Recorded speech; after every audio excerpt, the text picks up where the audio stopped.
Welcome to the CMA Ontario Road to Independence virtual sessions.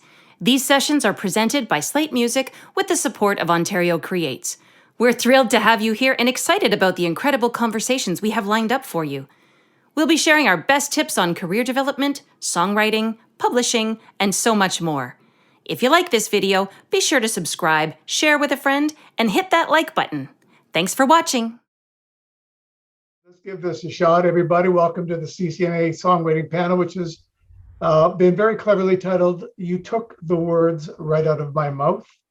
Now, as the session description says, songwriting is more than putting words to music. It's about the creative process, the time, the space, and tools you devote to developing yourself and your art. Writing great songs takes talent, practice, grit, and insight into yourself. I wonder if you have to have all of those. I think I've only got two, which would explain a few things. Today, we have the benefit of four incredibly gifted writers, all of whom you know and love, all of whom have agreed to share over the next 45 minutes or so their songwriting wisdom. So we're thrilled to have Melanie Brule. Hello, welcome. Patricia Conroy, welcome. Aaron Pritchett, welcome. Close. And Jason McCoy.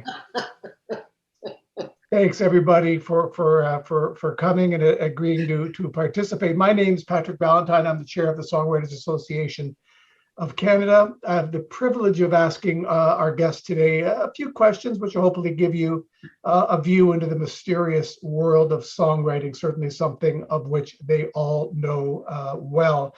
So let me kick things off with something fairly high level. Okay, guys, it's 2021. Let's put the pandemic aside for a minute.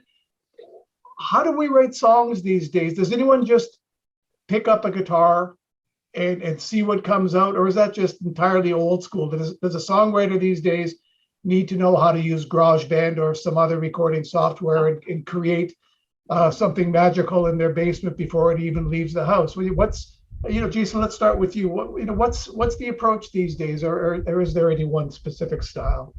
Before the pandemic, I was, we're writing a lot in Nashville with guys you'd have a track person and then you'd have a co-writer. So you're working on the lyrics and they're working on a track. And in the old days, in my time, we had a cassette player and a yellow pad of paper and that was how you'd write. So when we brought track people in, it was a whole new world. And I thought to myself, well, I need to get on this band. I need to know what I'm doing. I need to get working on tracks. So that wasn't my lane. I'm not a quick track maker. Yes. I learned very early on that if I was going to have a home recording setup, I was going to commit to having two really, really good Class A channels I can record to. And so when we write a song, they can do a demo and I can put a vocal and guitar on, but I'm not going to waste my time doing something that's not my thing. Yeah. Same goes for when we're doing Zoom. I'm not spending my time working on tracks and stuff because I'm not fast at it. I stick to the meat and potatoes of a guitar, which is my thing, and vocals. May put down a little click track or like a kick snare kind of thing to get things rolling, but I know other co-writers are really slick with that. It's just not my thing. But I love it. I love working with somebody who is able to do that. You find it more efficient to work that way? Sometimes I find that you get halfway down the road on a song, and if the song's not really happening, I feel guilty going, well, I know they put a lot of work into this track, so I kind of don't want to not finish it. You know what I mean? To other times, I could be writing with Patricia, we've done it, and you go, you get half an hour into the song and go, sure, that's the hook, and maybe it's a different groove. And then if you're working with a track guy or girl, they'll be like, ugh, So yeah. I find it can be a little restricting that way, but when you're really on something, it's the most liberating thing in the world. So it's a bit of give and take. Melanie, how are you doing it these days? You know what? I rented an interface for the first time in my life and thought, since I have the time, I'll get into it a little bit.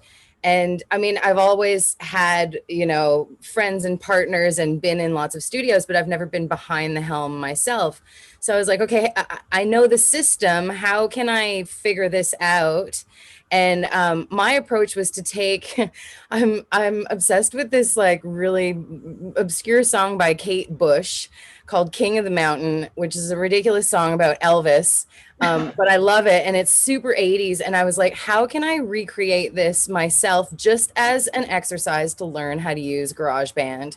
And so I did like vocal tracks and I went into effects and I did everything just with like percussion that I had at home, a guitar, down tuned it to sound like a bass. And so I kind of messed around that way. And it actually has opened another world for me. I'm like, oh, now that I have the time and I have the brain space to do that, I can probably get further into my own songwriting now that I have that base. So I'm grateful for that time that I've been able to do that. Yeah, that's great. Patricia, are you finding the same liberation in technology? Yeah, I mean, with the pandemic and Zoom, I swore I'd never write on Zoom before the pandemic hit. I was like, no way, I'm super hippie, organic girl. But it's really opened up a lot of windows for me and doors to writing. And I really quite enjoy it now. I really miss the organic in-person co-writes, but I pick up my guitar all the time looking for ideas. And I'm not a tracker, I'll just say that right now, but I'm married to a great producer. So I think maybe I got a little lazy on that side of things. And also I work with some really great trackers on a lot of my co-writes, just to get the ball rolling for the artists we're working with. Because I'm not writing for me, I'm writing for artists X. Right. By the way, I want to explore that a little bit later too. But I love working with trackers. I didn't at first. Again, I was really kind of fighting to stay pure and just do this with a guitar and write a great song. But first or second time in writing with the tracker, I saw the glory of it. The fact that you can really sell a song with a great track. You can also sell a great song with no track. So I'm both. Well, that leads me to my next question, but Aaron, I wanted to give you an opportunity to chime in on the joys of technology and songwriting. Well, one of the first times I ever wrote with a tracker in the room was with Patricia and Zach Abend. And we wrote, that was the first time I'd ever experienced that before. Really? 4 or 5 years ago, yeah. And I sat there and thought, well, Zach's co-writing this thing, but he's also creating this track. I'm like, this is so cool. And he was bang on to what we were trying to go for. And if the groove did change, he was able to do it really quick. So I thought that was really interesting, but I have the luxury of something different. My 3 sons are all in music now and recording from home. Mm-hmm. Jordan's my oldest, and he and his fiance have a duo, and they record a lot of stuff at home. So if I have an idea, and same with my 2 younger kids, they're creating all their own music as well. And they play beats or record beats, and they record all their pop sort of R&B soul stuff. So if I have an idea for a song that I want to pass by, I just basically send a little track from my phone, and they create the sort of structure around it for the recording. And I'm like, this is crazy. But that way it allows me to be able to sit down with my guitar and create the melody, create the basis of the song, and then they help put the track together and really bring it around to something. Like a best of both worlds, so to say. That's great. So to speak. Patricia, I want to pick up on something that you had mentioned. I've always believed myself that a good song is a good song, whether you play it simply or whether you play it with a full band, anywhere in between. That said, Songwriter has more recording technology available in their cell phone than the Beatles had at Abbey Road Studios. So, do you have any advice for writers putting demos together these days, aspiring writers? Can simple still work, or do you need something more to bring a song, to plug a song? Good question. It's a good question, Patrick. I think it's like, are you writing for yourself or are you writing for an artist? That's a big distinction. I'm coming from writing for an artist, so I want them to walk away with something that makes them want to record the song. So if that's a quick demo or some kind of a demo, that's what we strive to do.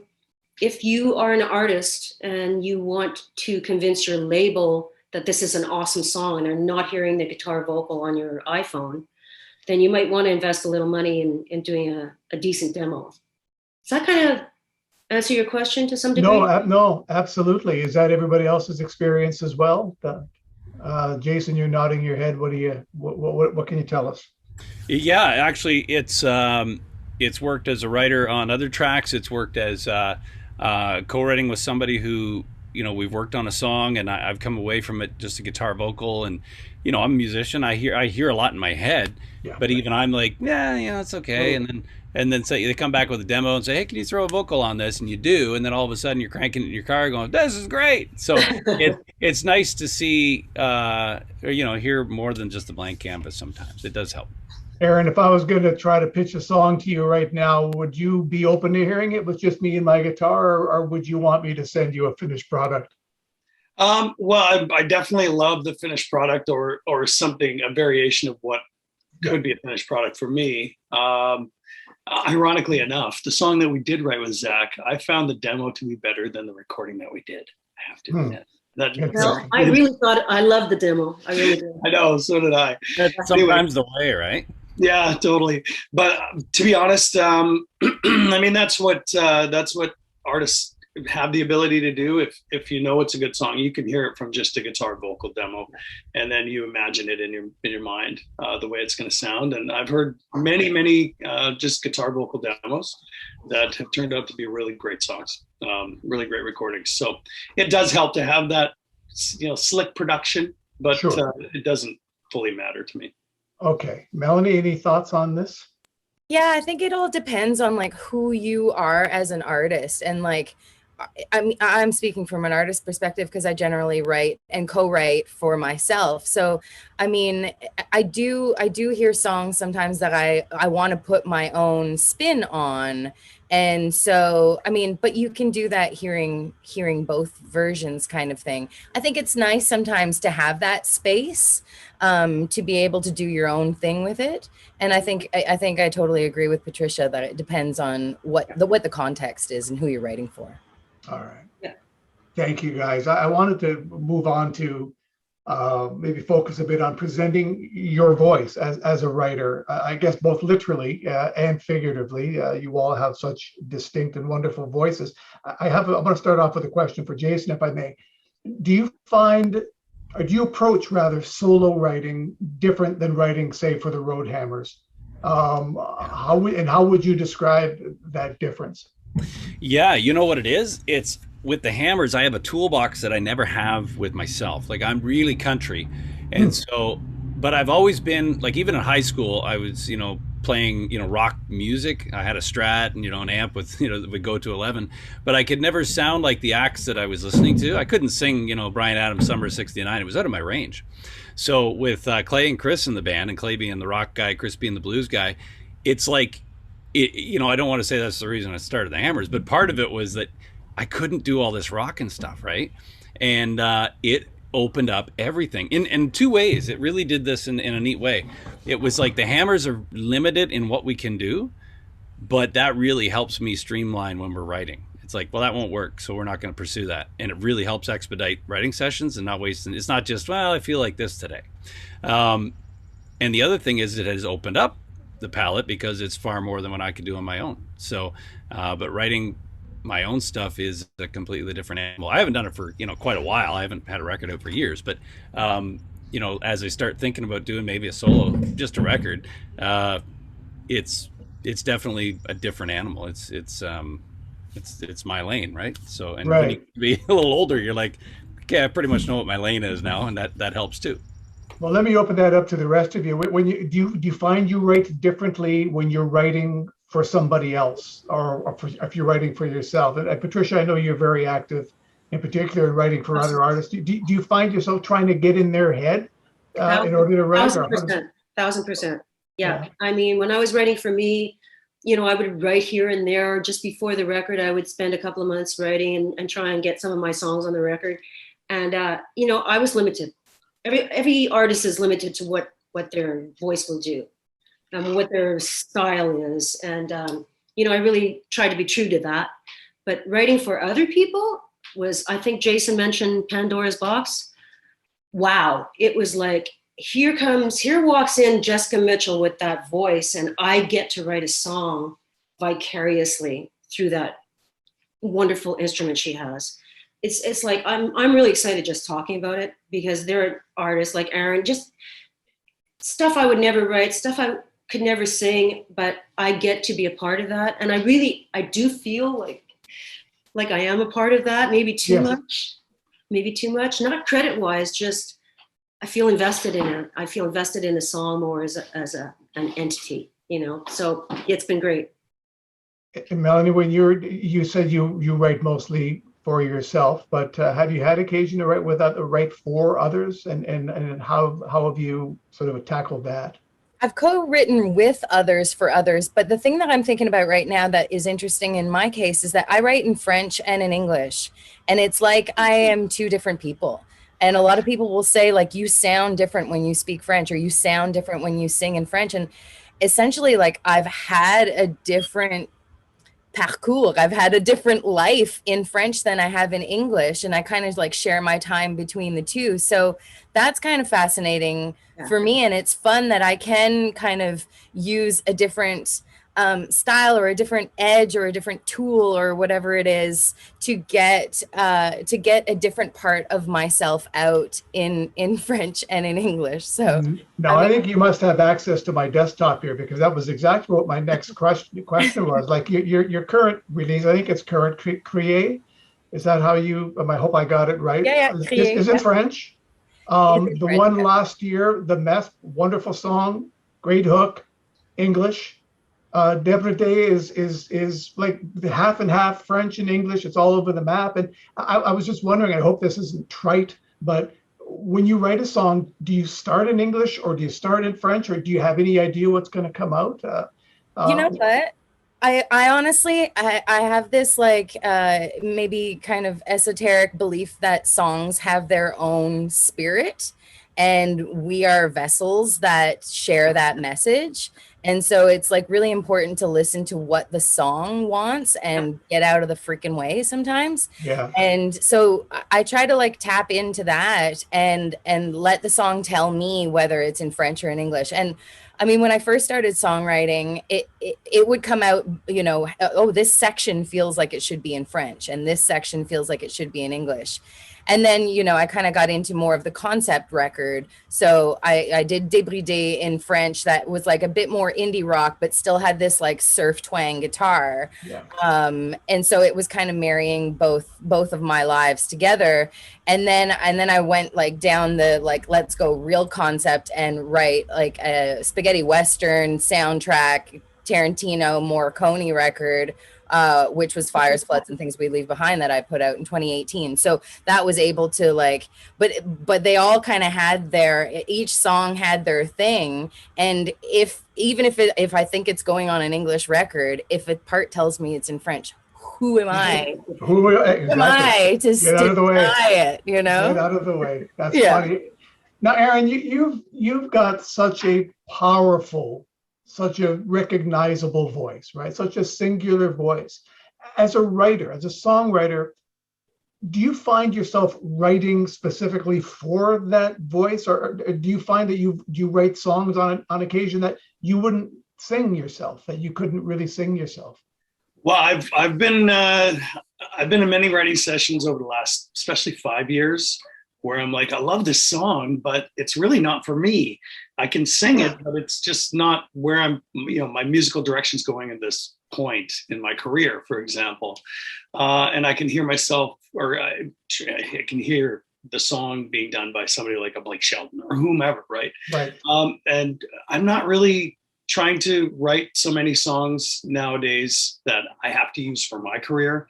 And lately I've been receiving a lot of demos and doing other people's songs, and kind of basing those on just the best bets for that time. But when I'm writing myself in the last year or so, especially with the pandemic, I've been able to sit down with the guitar and actually write songs and sing songs that I really love to sing.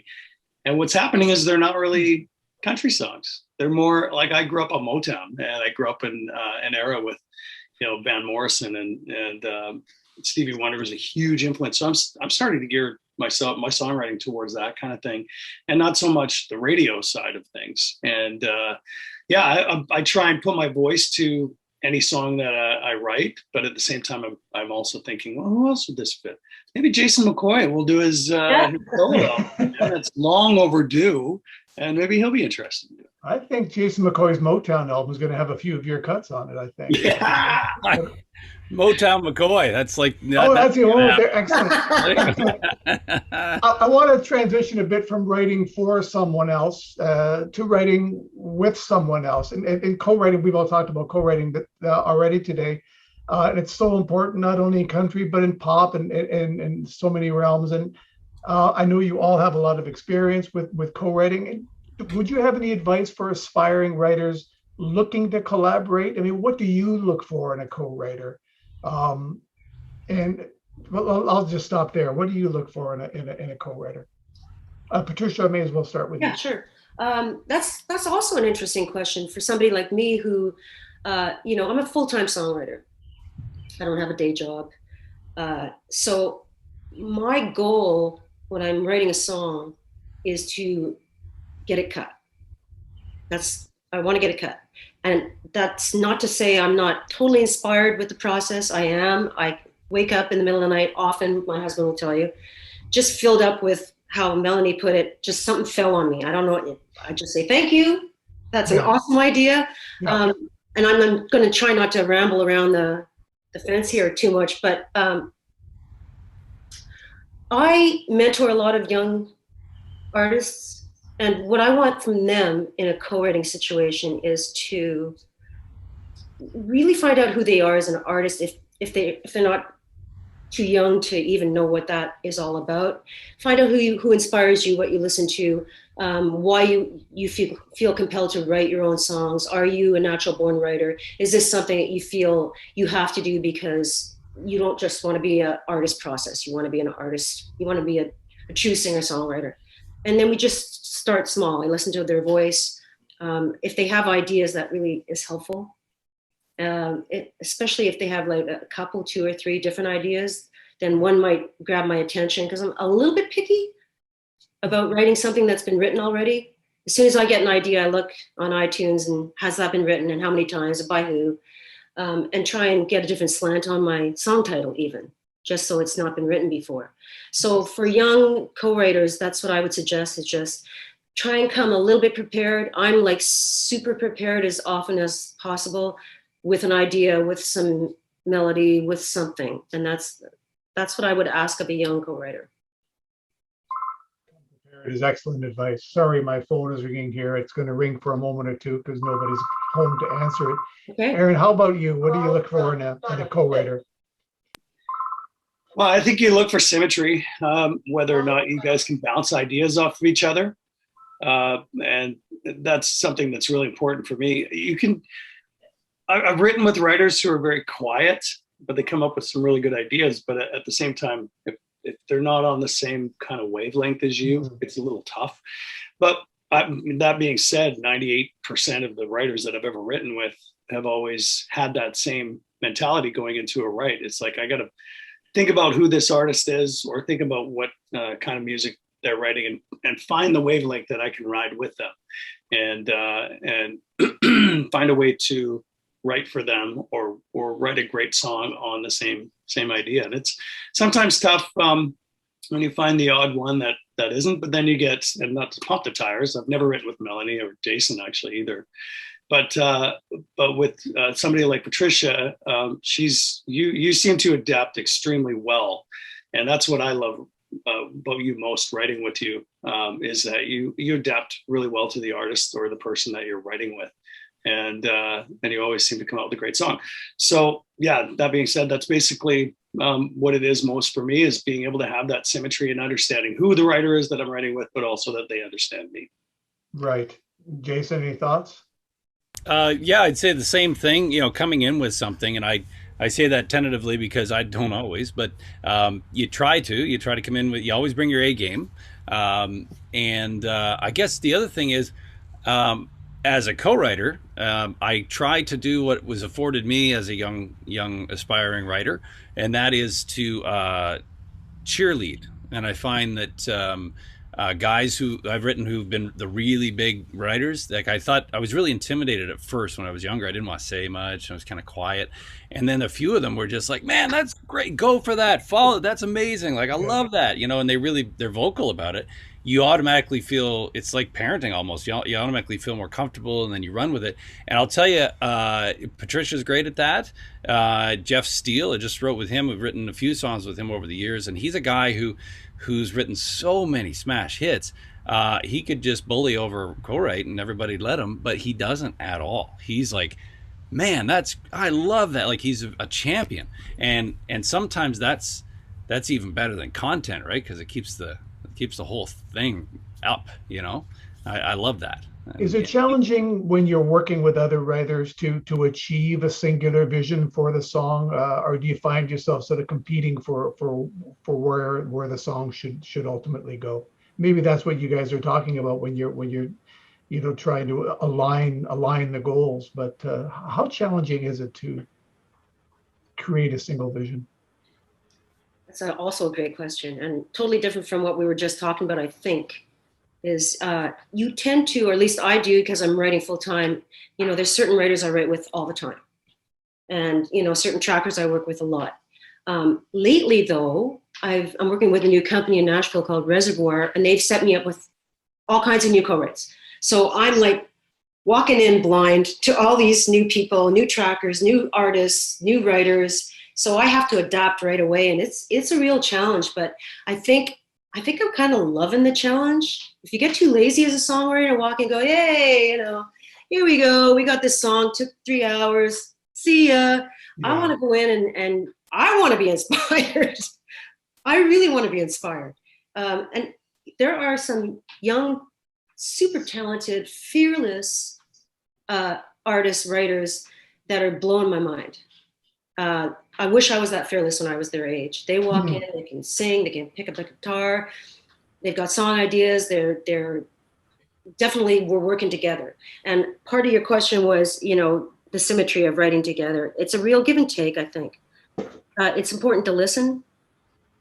It's important to know your craft so that you can listen. And when something is kind of going a little sideways, you gently say, I don't know, kind of liked where we were going that way. Like direct the river a little bit. But yeah, the whole process, it's different every time.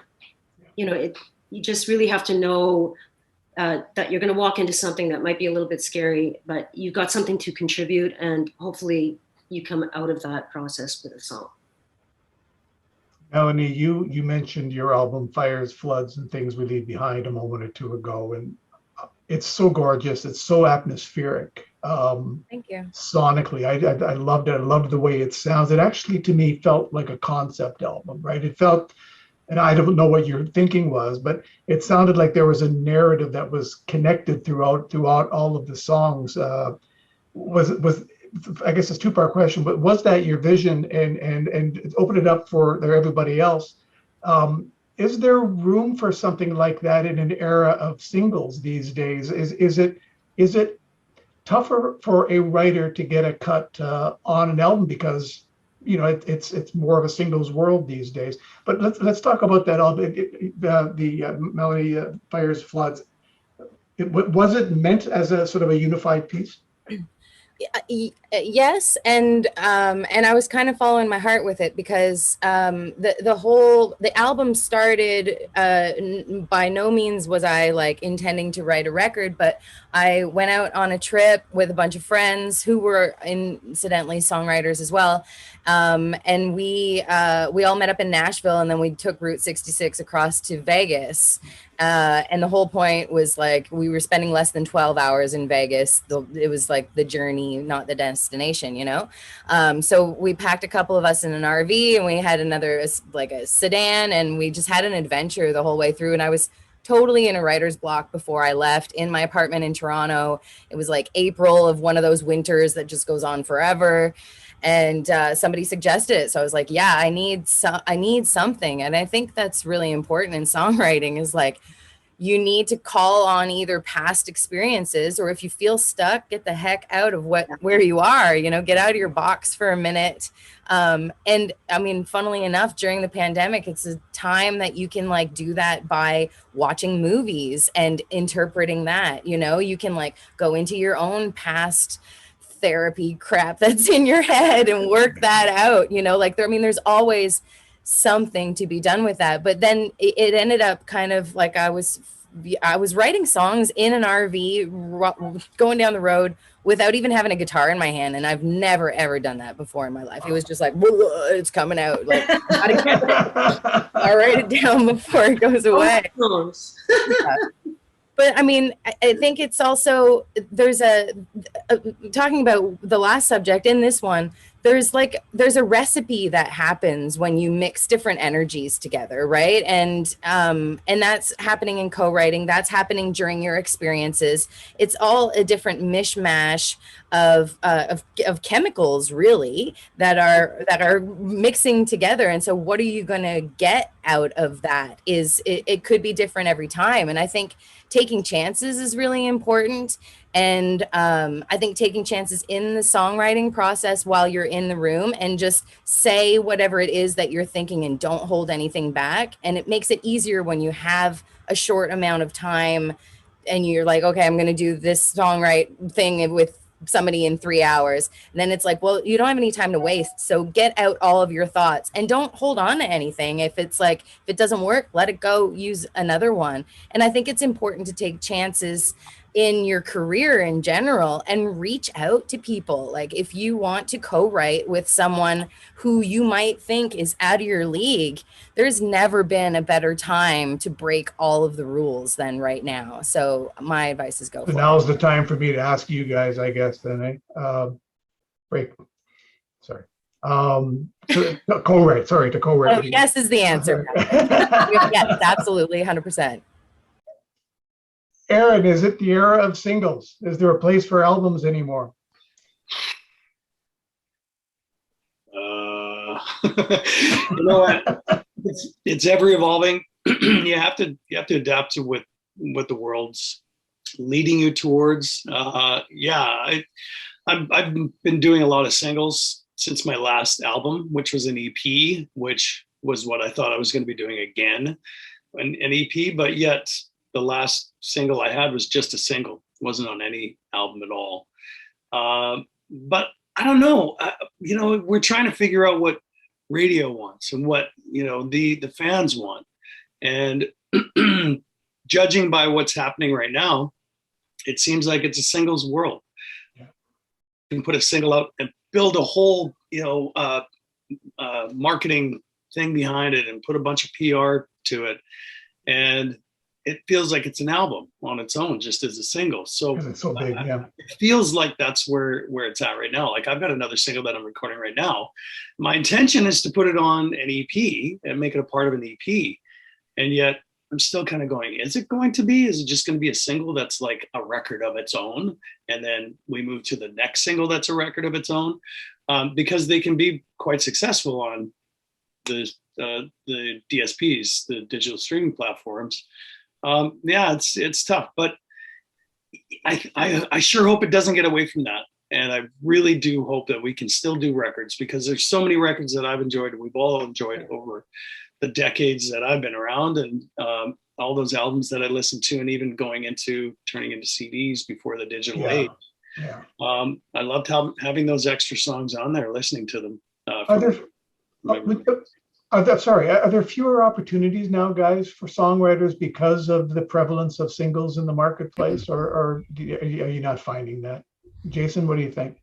Well, I think so. And just the singles versus album cuts thing. First, I'm in a unique position because I also do morning radio. So, I hear your Florida Georgia Lines and all these, the Rec Laws, all these acts going by who are this kind of, single driven pop country, for lack of a better word. But then, and people love it, and they're hits for a reason, and they're great artists. And then all of a sudden we'll have someone like a Chris Stapleton come out with Tennessee Whiskey and then Starting Over. And those are not your typical country singles. So I think that, I'm the guy who I really like those weird album cuts. I think now with DSPs and stuff, I think now more than ever, there's opportunity for people to discover those, because they are creating their own playlists and they want different, right? Yeah. They also want the hits, they want the Flojos and all that, but they want those left to center album cuts. But is it harder for? Yeah, I think it's harder for writers right now, because income streams are lower. If you're not nailing a #1 terrestrial radio single, or you're not getting satellite play, the income is certainly down there. there's still only, the one nut of 52 number one singles a year. A lot of those go multi-week, and they're 99% of the time written, co-written with the artist. So if you're not golfing with Keith Urban, you're probably not getting a cut. And those are hard numbers and realities to swallow. But on the flip side, there are great opportunities for artists to come out of the songwriters themselves, so they can have their own channels, their own followers, and create a palette that people on DSPs will really start to love. And over the long term, 5 years, you got enough listeners, you got a career. That leads me to my next question, Patricia, and it's for you, and it's related to that. And first, picking up on what Jason was saying with respect to income, let me thank you for all the work you do with SOCAN on behalf of music creators. It's certainly a challenging time to be a songwriter, and to hope to have even a modest income these days. So I know the work you do is unbelievably important, and thank you for that. Streaming clearly and technologies has presented so many challenges for songwriters, but I have to believe it's also presented a lot of opportunities as well. As an example, technology is enabling this conversation to happen remotely when it otherwise may not have happened. Now, and I think we touched on this early on, but is songwriting caught up to the Zoom age? Are you able to use technology to continue your co-writing efforts or your recording efforts? Okay, that was a lot of a question, but I'm sorry. Yes, I know. No, that's okay. That's okay. I need an editor. Going back to the streaming thing and songwriters, yeah, I mean, I'm sure these bills got signed way back when streaming was just beginning, and nobody had a clue how little songwriters were going to benefit from streaming. It's actually really insanely small portion of what gets collected. So it's a real challenge for somebody like me who writes full time. And I'm fighting for change, as we all are at SOCAN. But the fight is real. But it's nobody wants to give in. No one wants to give an inch in to help songwriters out at this point. But I do think I believe in fairness, and I believe in change, and I believe in yin and yang. And I think if things will get turned around to where the songwriter is actually benefited a little bit more from streaming, it'll help me continue to do, and all of us songwriters continue to do what we love to do. Right. So that's that portion. But the Zoom thing, yeah, I think I'll keep that in my toolkit, because now I can write with somebody in England, which I've been doing. I never thought of that before, so I've made all kinds of contacts, people that don't come down to Nashville, especially during COVID, but even afterwards, that don't come down to write, or for whatever reason don't have time. I can write with them in LA. I can write with them wherever. So yeah, absolutely. I want to get as good at Zoom writing as I possibly can for that. Have they figured out the lag issue yet? Or can two people play the same time, or is there still that weird half a second delay? You can tell I haven't done it lately. Yeah, no, it happens sometimes. Sometimes you get cut off. Sometimes time runs out for some reason. Yeah. But we figure it out. I would say I have more success than problems with Zoom writing. Yeah. Melanie, how about you? Do you use that at all? You know what? I haven't been very inspired to write lately, so I've kind of been focusing my energy on building up other people's careers, because I feel like a lot of my burnout that I had with touring was due to feeling like I was asking a lot of people. And so I'm trying to turn that around a little bit. But it does make me think that, like, I moved down to Nashville for a couple years, and I loved it. And I was like reaching out to people for rights and that sort of thing. And I did a whole bunch. And I feel like had I had Zoom as a tool at that time, I could have, really filled up my day even more, because like when you are a new songwriter to Nashville, it's really hard to kind of break into the crew, and you spend a lot of time networking and, going to shows and hanging out and like trying to meet people. And it kind of can feel sometimes that like there's already, that's why you're down there, because there's this beautiful thing that's happening, that's growing, that is alive. Yeah. And you're like, well, is there a room for me? Let me in a little bit. But I think having Zoom in my pocket at that time could have maybe opened up a few more doors for me. So, lag or no lag, I'm all for it. Burrow's giving me the nudge saying that we got to wrap things up shortly. I have one more question for you guys. You've all been fabulous, and it's a very important question. And I'm going to start, Jason, with you. It's the same question for all of you. What advice would you give to your 14-year-old self about songwriting? Well, two things. Don't be so scared all the time, because I still struggle with that as a adult. Like just second guessing yourself and going, I don't know, it's that kind of stuff. That's got to end, and you got to just be fearless and go, that's great, or that's not so great, or whatever. It's making up stuff that rhymes. Nobody's gonna get hurt. Another thing is, I learned this in Nashville firsthand. I don't always adhere to it, but I've seen it time and time again. And like Aaron, talking about Patricia a lot because we've both written with her. But I'm sure the same's true for Melanie and Aaron himself. Is all these hit songwriters that I've seen in Nashville, their cars were the first one in the parking lot and the last ones to leave. And maybe they weren't the most talented or whatever it was, or maybe they were, but it always seems to me that the great rectifier and all this, and like I said, I've seen it with Patricia where I've started off a co-write and it's like, I don't know if we're going anywhere with this. I don't know. And then she just stays on that, like on the bead, and you just go, and you don't give up, and you keep going. And all of a sudden, I've seen this with many co-writes. I'm like, we have a song. How did that happen? I've done it myself too, where there's just a good spirit within you and you're like, this is great. I'm glad I didn't give up in the first 5 minutes like I always want to. But that's the big thing. And you know what? If you don't get something, it's just like fishing. You may not get a fish on the hook, but by golly, you're still on the water. Yeah, that's true. And that's right. I use the term by golly. Well, it works just fine. How about you, Aaron? Pretty nifty. 14-year-old self, what would you tell him? No idea is a bad idea.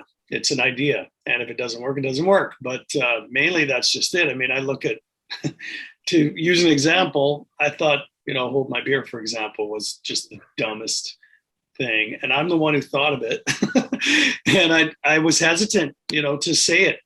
And, as much as it's an adult nursery rhyme, basically, I was thinking, this, I don't know if I should say this. I was in the songwriting session with Mitch Merritt and Derek Rattan, and it came into my head and I was like, I better not say this. This is stupid. Okay, maybe I'll just let it pass. And if I hadn't have just kind of blurted it out, it wouldn't have happened. It wouldn't have developed. And even though it's a song that even after writing it was like, I don't know if people are going to like this. It's kind of tongue in cheek. It's kind of dumb.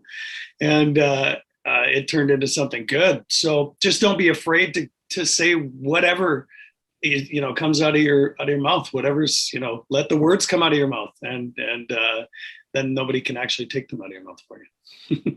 Brilliant, Patricia.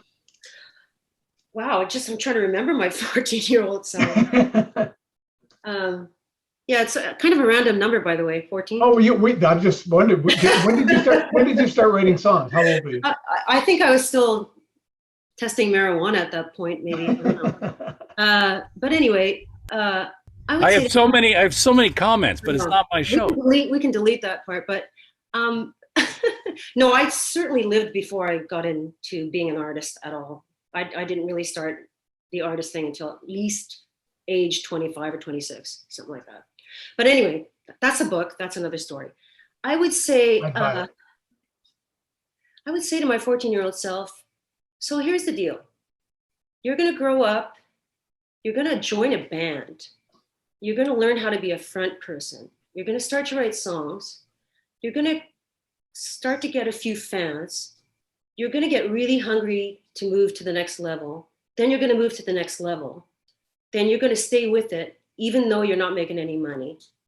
And then you're going to sign a record deal. And then you're going to have hits on the radio. And then you're going to have more fans, and you're going to make more friends than you ever dreamed possible, because being in the music industry is the most wonderful thing that's ever happened to you. And you're going to keep doing it till you're my age and then some. Patricia is like the Benjamin Button of country music. Disturbing. It's getting freaky, kid. That 14-year-old, I wish somebody would have told me that when I was 14. There you go.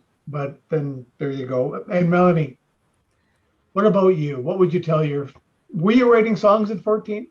I was a late bloomer as well. At about 14, I asked the church choir if I could join, and they told me no because I wasn't old enough to drink and have beers with them after their rehearsal.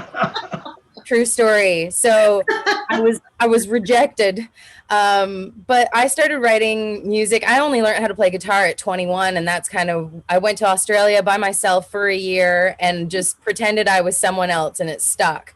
So you know what, when I started songwriting, I wrote so many terrible songs, and it's really important to do that. And so, you know, I would also tell my younger self that, like, all of the time that you're going to spend comparing yourself to your peers would be better spent finding your own voice. Mhm. Excellent. Yeah. That's excellent advice. Yeah. Well, guys, thank you. That was extraordinarily thoughtful, especially their comments at the end. I'm inspired myself. Patricia, your comment too about showing up prepared. I think when you were talking about in the context of co-writing, it's such a simple lesson, but it's such an important Yeah. one, you know? Just come like you meant to do this. You really Absolutely. Yeah, no, if somebody takes nothing else from this conversation, I think that's an important lesson to remember. But that is our time, everybody. It's been an absolute pleasure, everybody. Thanks to Patricia Conroy, Melanie Brule, Aaron Pritchett, and Jason McCoy. You guys have been awesome. Thanks for sharing your time so generously. It's something we all love, songwriting. The world would be such a horrible place without what you guys do. So thanks so much. Thanks everybody out there for listening in, and we'll see you next time.